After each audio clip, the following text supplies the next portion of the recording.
Imagine करो कि एक दिन आपको पता चले कि आपके देश के लाखों सीक्रेट एजेंट्स, मिलिट्री ऑफिसर्स और गवर्नमेंट एम्प्लॉयज की पूरी पर्सनल हिस्ट्री किसी अननोन अटैकर के पास पहुंच चुकी है। उनके fingerprints, background checks, secret missions, सब कुछ।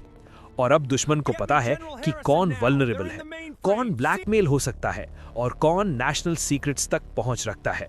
2015 में एक ऐसा साइबर अटैक सामने आया जिसने दुनिया की सबसे पावरफुल गवर्नमेंट सिस्टम्स में से एक को हिला के रख दिया।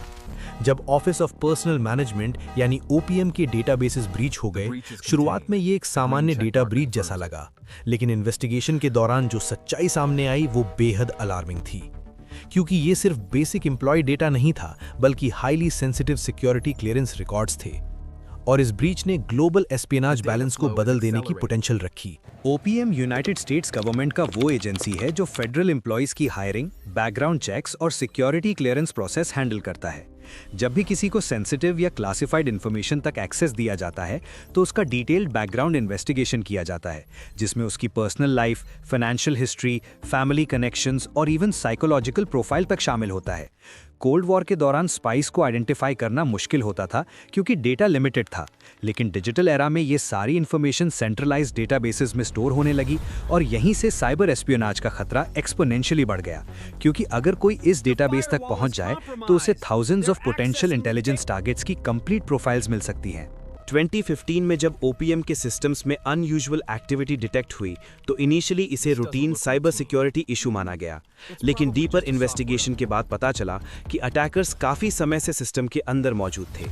उन्होंने धीरे धीरे एक्सेस गेन किया और फिर मैसिव अमाउंट्स में डेटा एक्सट्रैक्ट करना शुरू कर दिया। रिपोर्ट्स के अनुसार करीब 21 मिलियन से ज़्यादा इंडिविजुअल्स के रिकॉर्ड्स कॉम्प्रोमाइज हुए, जिसमें करंट और फॉर्मर गवर्नमेंट एम्प्लॉयज़ के साथ साथ उनके फैमिली मेंबर्स भी शामिल थे।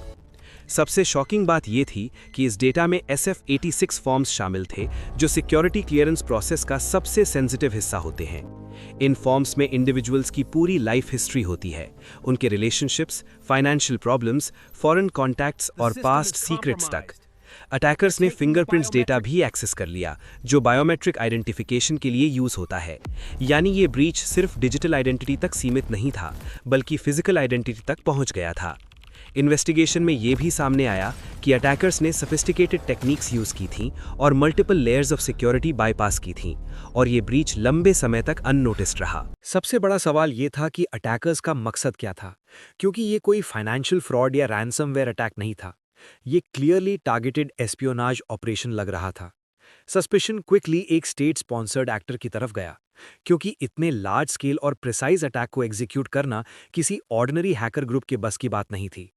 कई रिपोर्ट्स ने इनडायरेक्टली चाइना की तरफ इशारा किया, लेकिन ऑफिशियल एट्रीब्यूशन कॉम्प्लेक्स रहा।